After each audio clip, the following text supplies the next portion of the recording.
término transductor se refiere al elemento principal del palpador que actúa tanto como un transmisor que convierte las oscilaciones eléctricas en vibraciones mecánicas, ultrasonidos, como igualmente como receptor.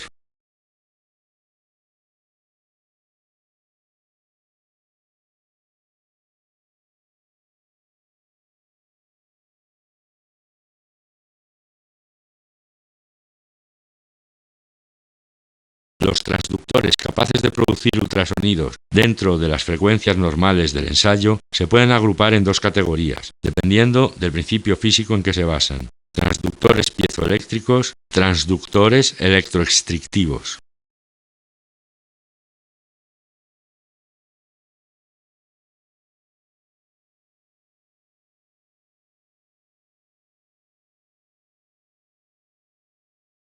Los transductores piezoeléctricos están construidos con un material caracterizado por su piezoelectricidad, por ejemplo, el cuarzo, que es la capacidad de ciertas estructuras cristalinas para cargarse eléctricamente cuando son deformadas mecánicamente, efecto piezoeléctrico directo. Aplica un voltaje entre las superficies opuestas del material, se obtiene una deformación mecánica, expansión o contracción dependiendo del signo del voltaje del cristal, efecto piezoeléctrico inverso. La piezoelectricidad hace que el transductor se comporte como transmisor y como receptor.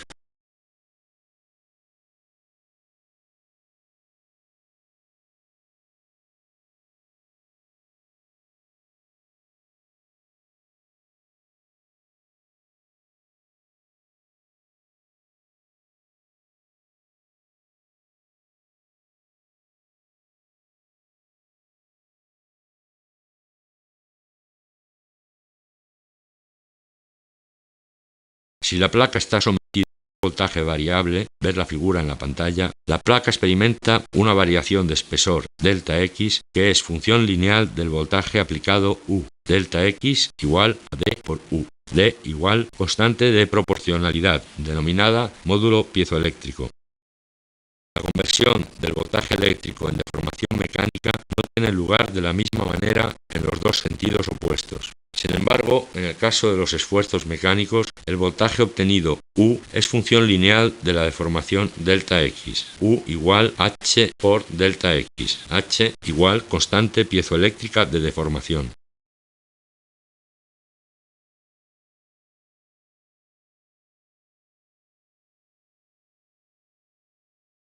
Si se supone que la deformación delta X se transfiere completamente del transmisor al receptor, se tiene la situación representada en la pantalla y se puede definir el coeficiente de acoplamiento electromecánico, K cuadrado igual a H por D.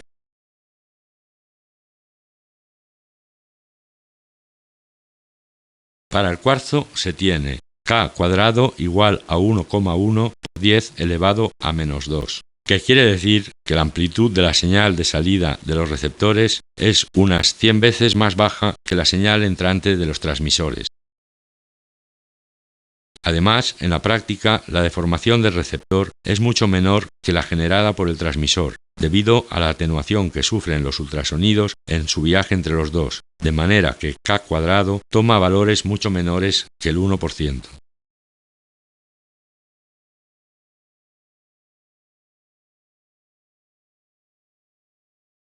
Los transductores electroestrictivos están compuestos por materiales ferroeléctricos, normalmente placas de titanato de bario, sulfato de litio, metaniobato de plomo, y se basan en el principio físico de la electroestricción.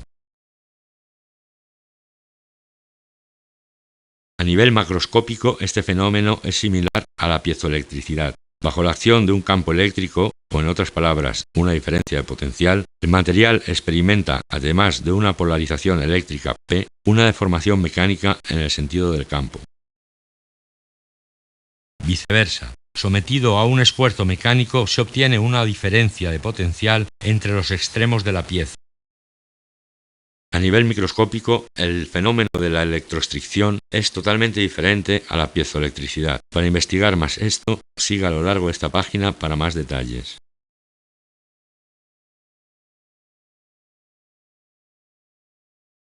Como a nivel microscópico, la electroestricción se diferencia de la piezoelectricidad en la ley que describe su comportamiento, características. En efecto, la deformación delta X es una función de segundo grado de la diferencia de potencial Pd, es decir, delta X igual a m por u cuadrado, donde m es una constante. Esta diferencia se puede entender mejor con los gráficos. A. El cuarzo produce vibraciones con la misma frecuencia que el voltaje aplicado. B. Un material ferroeléctrico excitado con el mismo voltaje produce vibraciones con el doble de frecuencia.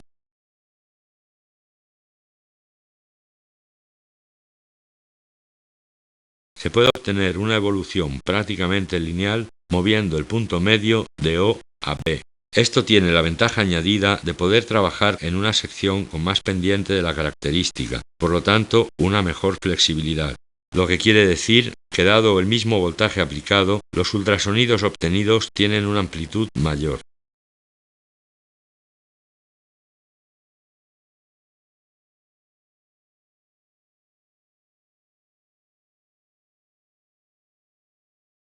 Características de distintos materiales. Por último, tengas en cuenta que las prestaciones del transductor tienden a deteriorarse cuando aumenta la temperatura. Existe una temperatura precisa, conocida como temperatura de Curie, más allá de la cual los materiales piezoeléctricos, ferroeléctricos y ferromagnéticos pierden totalmente sus propiedades. La tabla de la pantalla muestra las características físicas de los principales materiales utilizados en la fabricación de palpadores.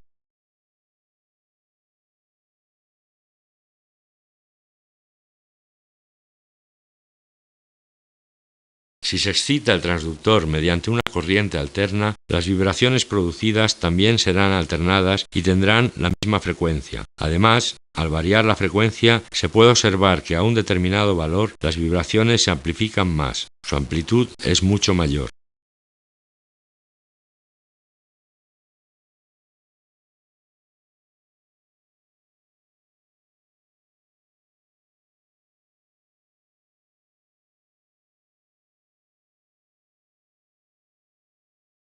Esto se produce cuando la frecuencia de oscilación del voltaje aplicado es igual a la frecuencia propia de vibración del transductor, F sub 0, que como consecuencia se denomina frecuencia de resonancia.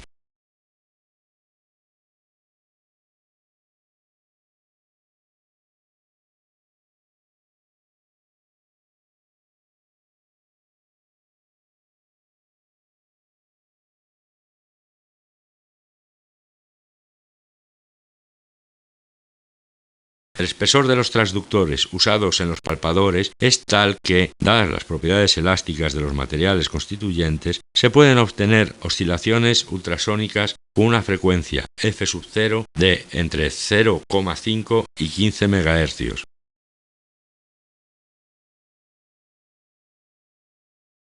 Otra manera de excitar el transductor es mediante la transmisión de un único pulso muy corto a las placas.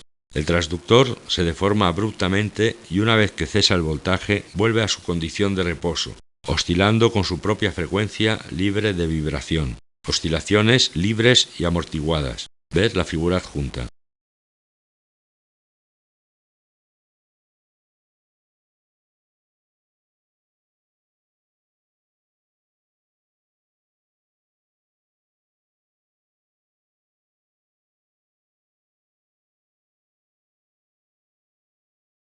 En este caso, la amortiguación de la oscilación no es un efecto no deseado, ya que permite usar señales de salida más cortas y se aumenta normalmente al aplicar al transductor un bloque de amortiguación poroso para incrementar la amortiguación mecánica o una resistencia óhmica para amortiguar las correspondientes oscilaciones eléctricas.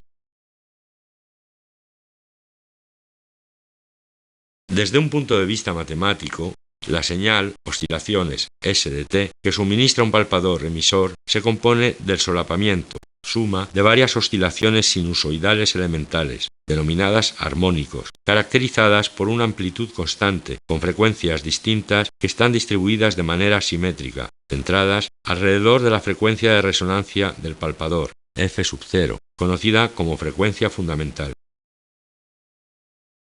La suma de todos los armónicos se anula fuera del intervalo de tiempo A-B. Cuanto más pendientes sean los segmentos de subida y bajada, amortiguación, de la curva de señal, más ancho será el rango de frecuencia con las que la señal está compuesta, definido como ancho de banda delta F.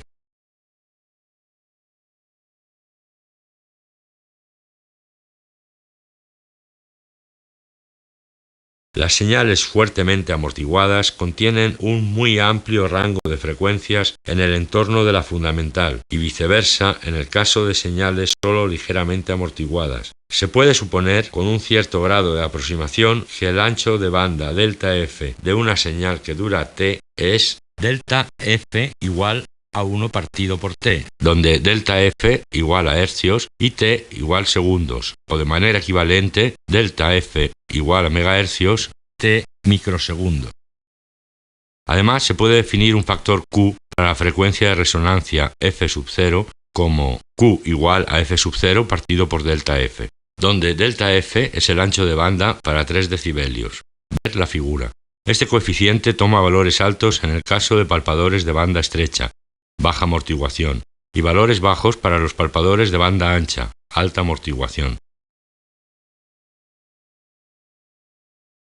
Los palpadores ultrasónicos que se utilizan en los END se insertan en carcasas adecuadas que permiten manejarlos fácilmente. La ilustración muestra una representación esquemática de un palpador ultrasónico de haz normal, o dicho de otra manera, uno que genera un haz perpendicular a la superficie de incidencia de la pieza. Como se mencionó antes, la función del bloque poroso es, en esencia, producir la amortiguación suficiente de las oscilaciones emitidas por la placa, reduciendo así su duración y la zona muerta, el espesor de la pieza próxima a la superficie donde no se pueden detectar discontinuidades, ver receptor. Sin embargo, la amortiguación también reduce la amplitud de la oscilación inicial y por consiguiente el pulso ultrasónico.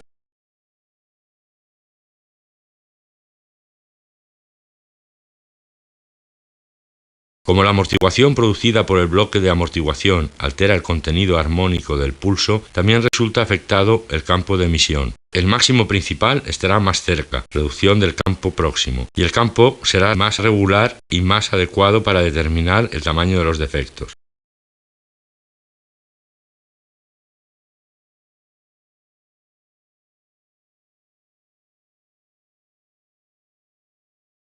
Recientemente se han diseñado palpadores de diámetro pequeño y amortiguación crítica. De esta manera, el palpador puede transmitir solo un pulso acústico no periódico y el máximo principal coincide más o menos con el propio palpador. Pero hay que tener en cuenta que de este modo el haz se expande de manera muy ancha y su direccionalidad ya no es adecuada para localizar los defectos.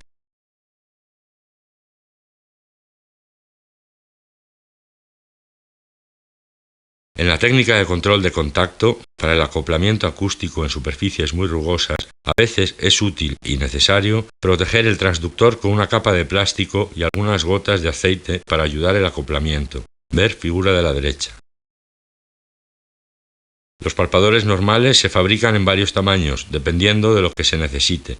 Sin embargo, cuanto mayor sea la frecuencia, menor ha de ser el diámetro, ya que, como se puede ver de la relación F sub 0 igual a V partido por 2S, F sub 0 es inversamente proporcional a S y por tanto al diámetro. El diámetro de estos transductores puede variar de 4 a 30 milímetros y las frecuencias más habituales van de 1 a 25 MHz. Las ondas emitidas son longitudinales.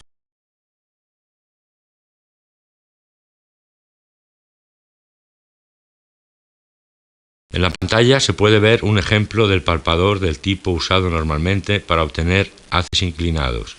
Una cuña, normalmente de plexiglas, permite que se envíe a la pieza un haz de ondas longitudinales con un ángulo de incidencia adecuado y, de manera que el haz refractado, siguiendo la ley de refracción, tenga el ángulo deseado beta.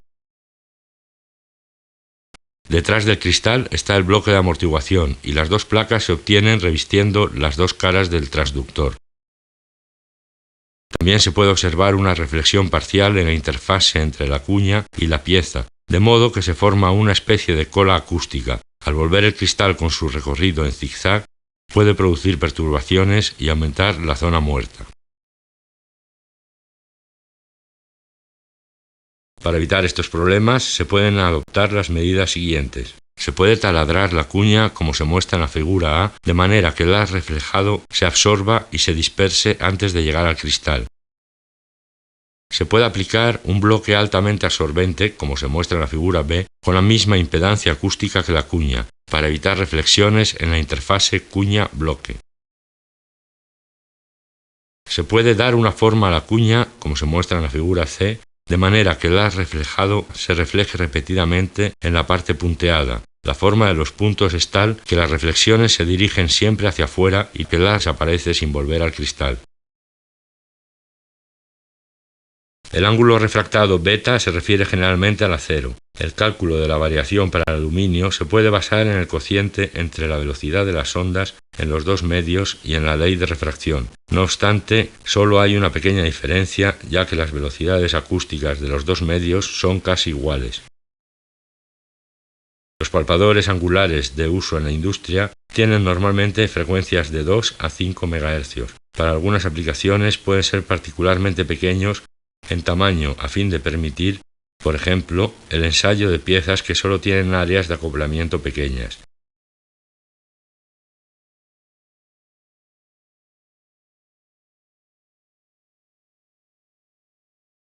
En los palpadores angulares, el haz refractado está formado por ondas transversales. En efecto, el transductor emite un haz de ondas longitudinales que se divide en haces reflejado y refractado, siguiendo las leyes de reflexión y de refracción.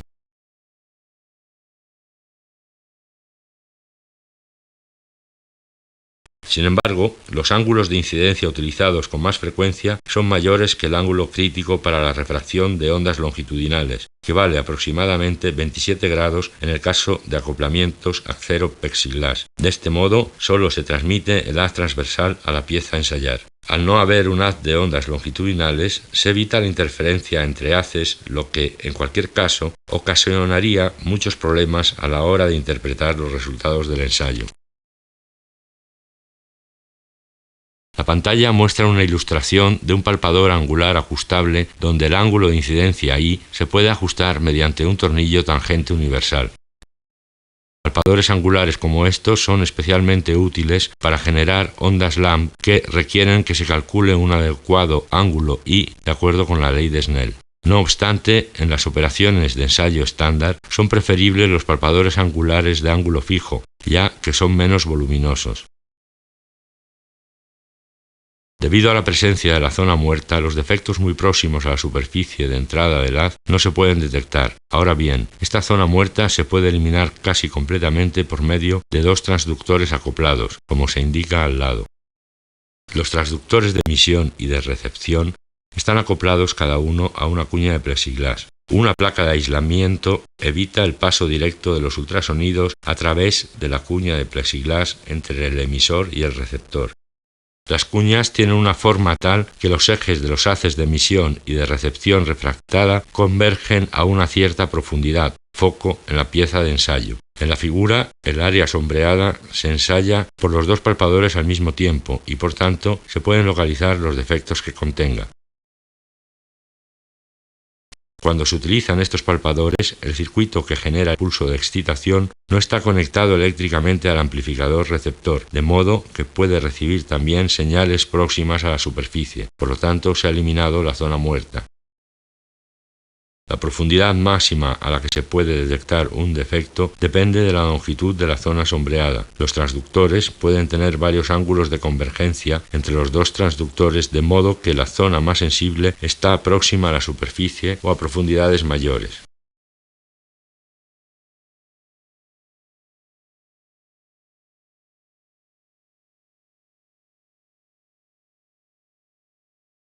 Los transductores transmisor-receptor pueden ser del tipo de haz normal o del tipo de haz angular. La figura muestra un palpador transmisor-receptor de haz angular. En este caso, las dos placas también están aisladas acústicamente una de otra por medio de un elemento separador. Además, están inclinadas un ángulo beta una respecto de la otra y un ángulo alfa respecto de la superficie de contacto de la pieza. Estos palpadores se usan con frecuencia en los ensayos de uniones soldadas de poco espesor. Estos palpadores permiten ensayar anchas superficies planas en poco tiempo. Estos palpadores se utilizan generalmente para ensayar chapas de acero. Alrededor del eje central, donde se fija el palpador, una cámara cilíndrica con doble membrana de caucho, para proporcionar cierta rigidez, es libre de girar sobre dos rodamientos de bolas. La parte inferior de la cámara se llena generalmente de un líquido, aceite normalmente, a cuyo través se transmite el haz ultrasónico a la pieza a ensayar.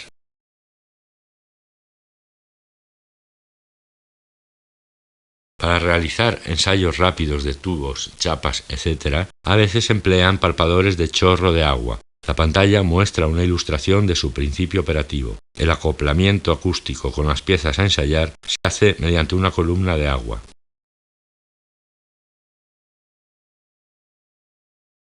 Los palpadores de inmersión son prácticamente iguales que los palpadores de contacto, con los dos transductores a los lados de la placa, excepto que no tienen capa protectora y son perfectamente estancos. Hay dos tipos de palpadores de inmersión: palpadores planos, palpadores focalizados. Los palpadores planos se usan principalmente para ensayar piezas gruesas, mientras que los focalizados se usan para ensayar piezas más delgadas o cuando sea necesario compensar el ensanchamiento del haz ultrasónico causado por la refracción. El haz ultrasónico se puede focalizar mediante placas electroestrictivas sintetizadas de forma cóncava o usando lentes convergentes acopladas al cristal plano. Los palpadores focalizados se pueden focalizar en un punto específico o en una línea, ver la figura.